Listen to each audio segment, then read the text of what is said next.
আসসালামু আলাইকুম ওরহমতুল্লাহি ওবরকাতুহ।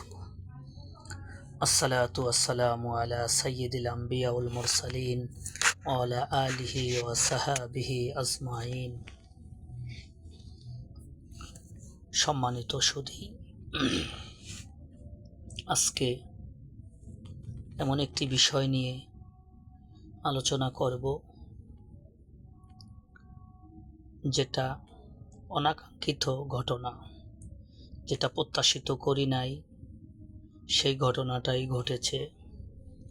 সেটি হলো বাংলাদেশ জামাত ইসলামী ঐক্য জোট, 11 দলীয় যে জোট গঠন হয়েছে, সে বাংলাদেশ জামাত ইসলামিক 11 জোটের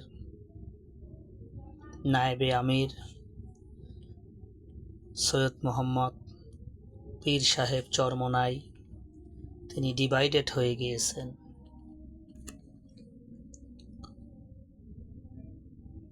বিগত ফ্যাসিস্ট শেখ হাসিনার আন্দোলন থেকে শুরু করে এই মুহূর্ত পর্যন্ত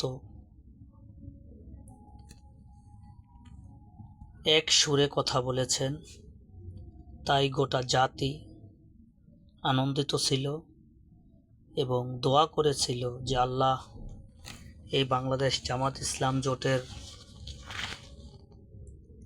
সাথে যে বাংলাদেশ চরমোনাই পীর সাহেব জোটবদ্ধ হয়েছে, সকলে খুশি হয়েছিল এবং দোয়াও করেছিল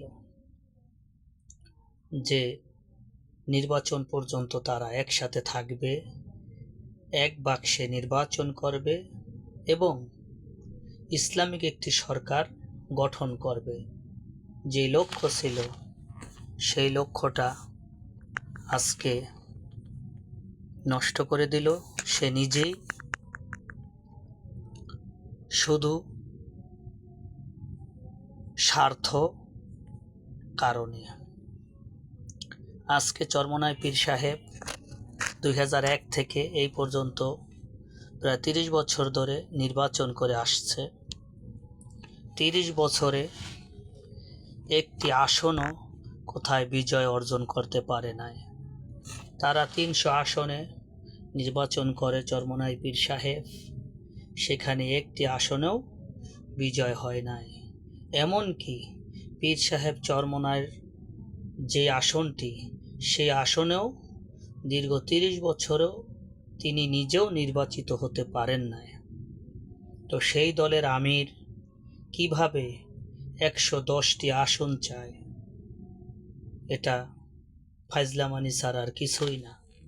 যাদের ভোটের মাঝে ভোটের পার্সেন্ট 0.1%, মানে 1% ভোটও নাই, তারা যদি 110টি আসন চায়, তাহলে বাংলাদেশ জামাত ইসলাম কিভাবে তাদের সাথে ঐক্য করবে?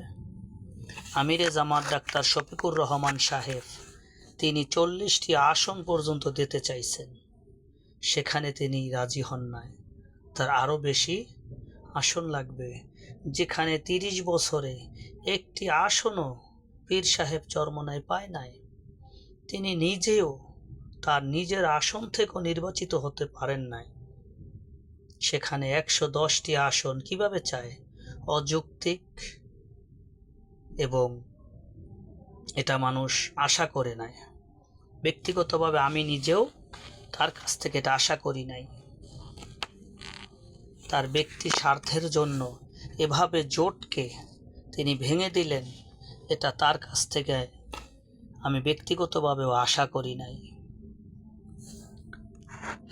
হয় চরমোনাই পীর সাহেবের ওয়াজের মাঠে সারা দেশে তার একটা জনপ্রিয়তা আছে।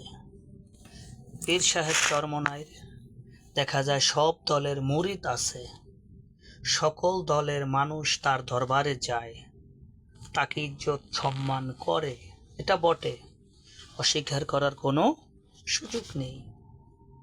কিন্তু ভোটের মাঝে 0.1%, অতএব ভোটের মাঝে চরমোনাই পীর সাহেবের কোনো ভোট নেই।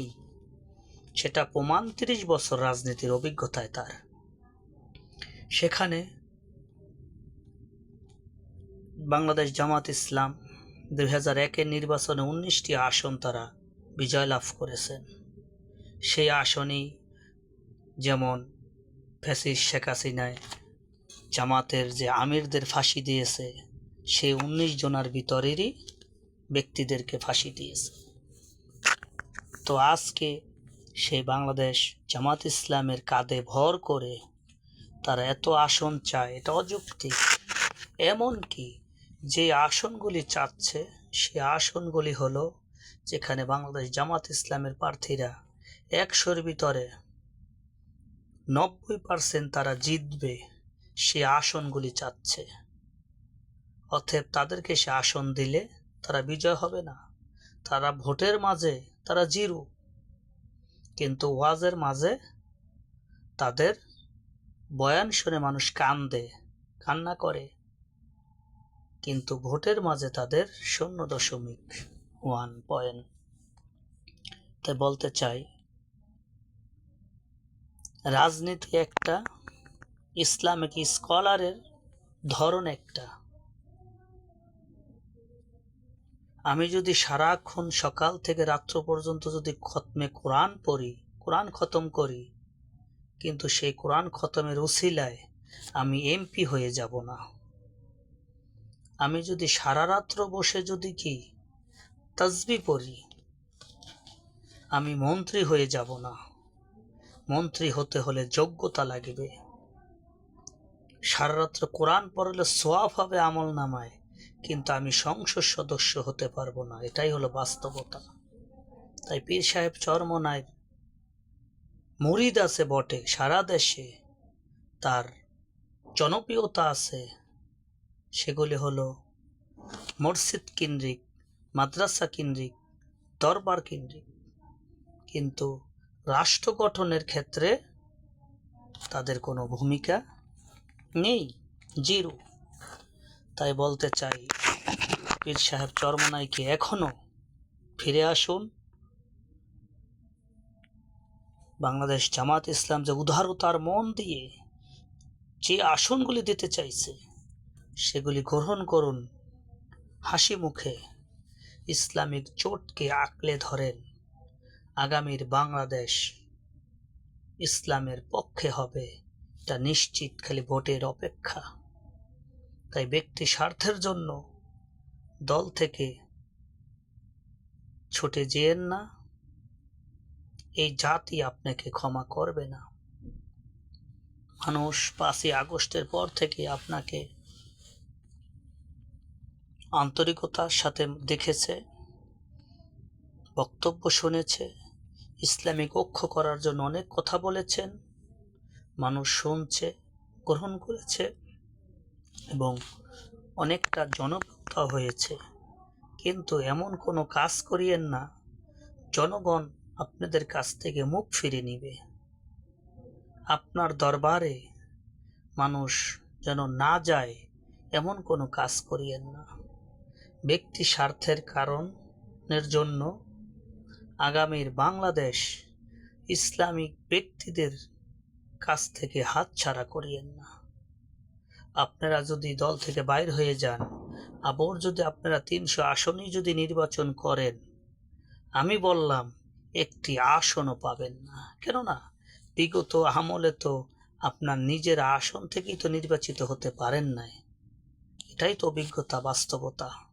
তাই বলতে চাই, আপনারা যে ভোটের যে পার্সেন্ট, সে অনুযায়ী 8-10টা সিট পাওয়ার যোগ্য, সেখানে 40টি আসন দিতে চাচ্ছে আমিরে জামাত। এত মন উদারতা, সেটাকে যদি পেট না ভরে, কেউ আপনাকে পেট ভরাতে পারবে না। তাই বলবো, হিংসা, লোভকে ধ্বংস করে জাতির ঐক্য গঠন করুন এবং একসাথে নির্বাচন করুন। ইনশাআল্লাহ আগামীর বাংলাদেশ কোরআন ও হাদিসের বাংলাদেশ হবে ইনশাআল্লাহ। ভোটের অপেক্ষা। আগামীর বাংলাদেশ আমি যেটা দেখতেছি, চারিদিকে যে গুঞ্জন, আলোচনা, আগামীর বাংলাদেশ ইসলামিক দলের বাংলাদেশ হবে ইনশাল্লাহ। আগামীর পার্লামেন্ট কোরআন দিয়ে চলবে, আগামীর সংসদ কোরআন দিয়ে অধিবেশন শুরু হবে, আগামী রাষ্ট্র কাঠামো ব্যবস্থা কোরআন সুন্নাহ ভিত্তিক হবে ইনশাআল্লাহ। তাই বলবো, ব্যক্তি স্বার্থ হিংসাকে ভুলে বাংলাদেশ জামাত ইসলামের সাথে থাকুন এবং তার হাতকে শক্তিশালী করে আগামীতে বাংলাদেশ ইসলামিক জোটকে ক্ষমতায় আনুন। এটাই আপনার কাছে আমার উদার দাবি। মানুষ কে কি বলুক না কেন, সে কথায় কান দিয়েন না। এই ঐক্য থেকে হুজুর আপনি বিচ্ছিন্ন হয়ে যাইয়েন না, তোকে বলবো।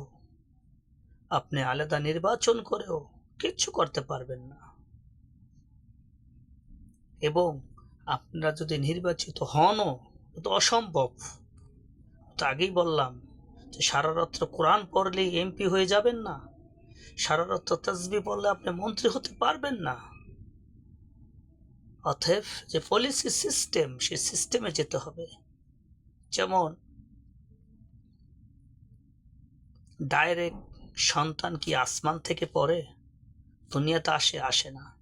সন্তান আসার মাধ্যম হলো বাবা মা। বাবার বীর্য মায়ের রেহেমে 10 মাস 7 মাস 9 মাস থাকার পরে দুনিয়াতে আসে। তো সিস্টেম পলিসি। তা আপনাকে সংসদ সদস্য হতে হলে, এমপি মন্ত্রী হতে হলে আপনার সে কাঠামো পলিসি অর্জন করে যেতে হবে। তা আপনার পীরগিরি, আপনার বুজুর্গি, আপনার আলেমি, এগুলো দরবারে মানায়, খানকায় মানায়, ওয়াজে মানায়, মাঠে ময়দানে মানায়, ওখানেই সীমাবদ্ধ। কিন্তু আপনি যদি এগুলিকে সংসদে যদি নিতে চান, আপনার সংসদ নির্বাচন করতে হবে। আর সংসদ নির্বাচন একা করলে কখনোই আপনি কি বিজয় অর্জন করতে পারবেন না। যেটা 30 বছর আপনার অভিজ্ঞতা, পারেননি, একটি আসনও নির্বাচিত হতে পারেন নাই। সো আগামী তো পারবেন না। তাই এবারে সুবর্ণ সুযোগ। আমিরে জামাতের সাথে যদি আপনি ঐক্যবদ্ধ থাকেন, যে কয়টি আসন দিবে সেই কয়টি আসনে বিজয় অর্জন করবেন। কেননা স্বতন্ত্র তো কেউ থাকবে না। অন্য দলের দলীয় ব্যক্তির নাম ঘোষণা করলেও স্বতন্ত্র দাঁড়িয়ে যায় 2-3 জন। আর এই জোটের এত সুন্দর শৃঙ্খলা, এত সুন্দর আদর্শ বাংলাদেশের ইতিহাসে কোনো দল দেখাতে পারে না। তারা যাকে যে আসনে নির্বাচিত করবে সেখানে সেই করবে, এবং বাকিরা তার পক্ষ হয়ে কাজ করবে। এত সুন্দর, তো স্মার্ট, নম্য, ভদ্র, শৃঙ্খলা দলকে আপনি ছেড়ে যদি একা করেন, আপনি কখনোই কোনো সুবিধা অর্জন করতে পারবেন না, বরঞ্চ আপনার বেকায়দায় পড়ে যাবেন, এটাই নিশ্চিত। তা আমি চাই আপনি বেকায়দায় পড়েন না হুজুর। আপনি এখনো সময় আছে, আমিরে জামাতের সাথে ঐক্যবদ্ধ হন। যে যা হয়েছে ভুল হয়েছে, আমরা একসাথে আছি, আগামী নির্বাচন একসাথে করব। তা আমরা জাতির কাছে, জাতি এটা দেখতে চাই, চরমনায়ের পীর সাহেব আলাদা না হয়ে যাও, এটা আমি চাই। আল্লাহর কাছেও দোয়া করি এই আমিরের জামাতের সাথে যতগুলি দল একত্রিত হয়েছে, তারা যেন সকলেই একসাথে, এক মঞ্চে, এক বাক্সে ভোট অনুষ্ঠিত করে। সেটাই আমি প্রত্যাশা রেখে আমার বক্তব্য এখানে শেষ করিতেছি। আসসালামু আলাইকুম ওয়া রাহমাতুল্লাহি ওয়া বারাকাতুহু।